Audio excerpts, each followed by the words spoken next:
Kuku TV. एक गांव में आर्यन और राहुल नाम के दो सौतेले भाई रहा करते थे। आर्यन जहां वेज बिरयानी का ढाबा चलाता था, वहीं राहुल अपने पापा के छोटे से खेत में स्ट्रॉबेरी उगाकर बेचा करता था। एक शाम जैसे ही राहुल अपने घर में घुसता है, तभी उसके पापा कैलाश गुस्से से राहुल से कहते हैं, राहुल, कल से तुम स्ट्रॉबेरी के खेत में नहीं जाओगे। मैं वहाँ पर स्ट्रॉबेरी के जगह पर किसी और फल की खेती करूँगा। आप जानते हैं अब्बू, अब मैं ऐसा नहीं कर सकता। मुझसे बहस करने की जरूरत नहीं है। सीधे सीधे ये क्यों नहीं कहते अब्बू कि ऐसा करने से आपको मेरी सौतेली माँ ने मना किया है? राहुल की बात सुनकर राहुल की सौतेली माँ कमला गुस्से से राहुल से कहती है, हाँ हाँ, मैंने मना किया है तो क्या कर लोगे तुम? अरे दिन भर कोई काम धंधा तो करते नहीं, सारा दिन निठल्ले बनकर खेत में घूमते रहते हो। अरे मेरे बेटे आर्यन से कुछ सीखो।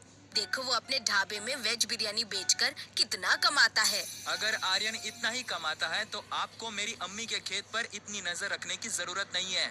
उस स्ट्रॉबेरी के खेत से मेरी अम्मी की यादें जुड़ी हुई हैं। इतना बोलकर राहुल अपने कमरे में चला जाता है। राहुल को गुस्से में देखकर उसकी बीवी अर्चना उससे कहती है, आपको इस तरह से पापा से बात नहीं करनी चाहिए थी।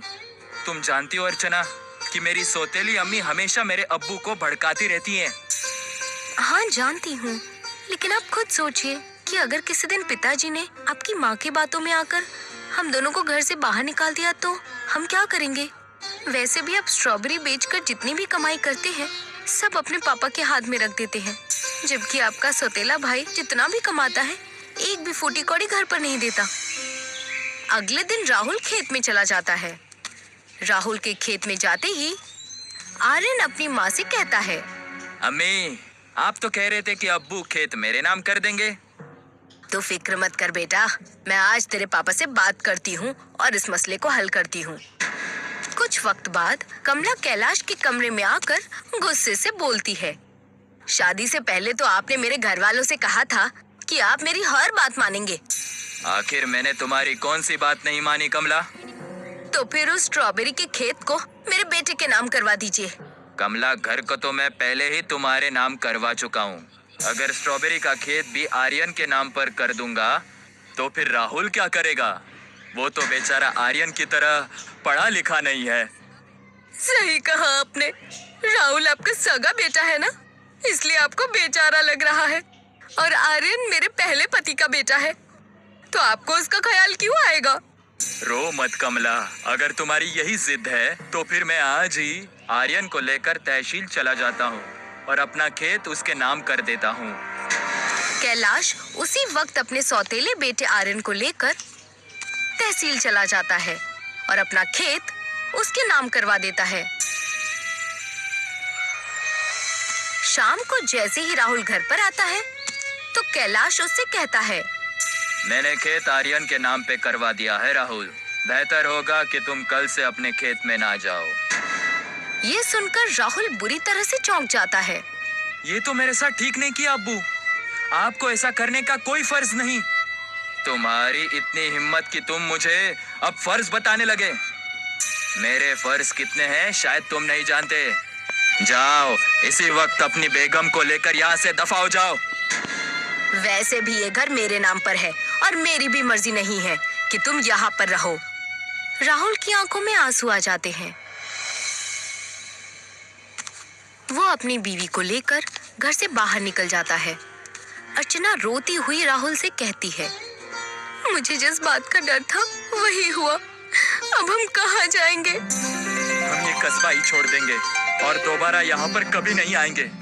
लेकिन जाने से पहले एक बार मैं अपने स्ट्रॉबेरी के खेत में उस जगह पर बैठना चाहता हूँ जहाँ पर मेरी अम्मी बचपन में मुझे पिटाकर मुझसे बातें किया करती थी। राहुल रात के ही वक्त अर्चना को स्ट्रॉबेरी के खेत में ले जाता है और उस जगह बैठकर फूट फूट कर रोने लगता है। तभी राहुल के कानों में एक औरत की आवाज टकराती है, तुम तो कौशल्या के बेटे हो ना? आप मेरी अम्मी को जानती थी?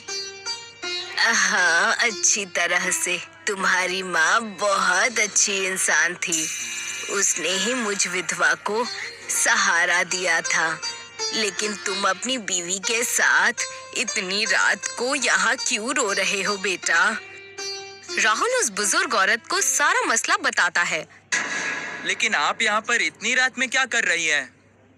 जिस जगह पर बैठकर तुम रो रहे हो, आज रात वहाँ पर कुछ खास स्ट्रॉबेरी उगेंगी, जो कि जादुई स्ट्रॉबेरीज होंगी। तुम्हें कहीं जाने की जरूरत नहीं, तुम मेरे साथ चलो। मैं जिस घर में रहती हूँ, वो घर भी तुम्हारी माँ का ही दिया हुआ है। उस औरत ने इतना कहा ही था कि वहीं रंग बिरंगी किरणों के साथ उस जगह पर ढेर सारी स्ट्रॉबेरीज उग जाती हैं। राहुल और उसकी बीवी इस नजारे को देखकर हैरान हो जाते हैं। वो औरत स्ट्रॉबेरीज को लेकर राहुल और उसकी बीवी को अपने घर ले आती है। तुम्हारी माँ एक बहुत ही अच्छी जादूगरनी थी। वो जादू से स्ट्रॉबेरीज उगाया करती थी। उसकी मौत के बाद जादुई स्ट्रॉबेरीज सिर्फ उसी जगह पर उगती है जहाँ पर वो बैठा करती थी। लेकिन किस तरह की जादुई स्ट्रॉबेरीज? अगर तुम इन जादुई स्ट्रॉबेरीज को किसी भी खाने में डाल दोगे तो वो इतना लजीज हो जाएगा कि खाने वाले अपनी उंगलियां तक खा जाएंगे। अगर ऐसी बात है तो फिर मैं एक नया पकवान बनाऊंगा, जादुई स्ट्रॉबेरी बिरयानी। ये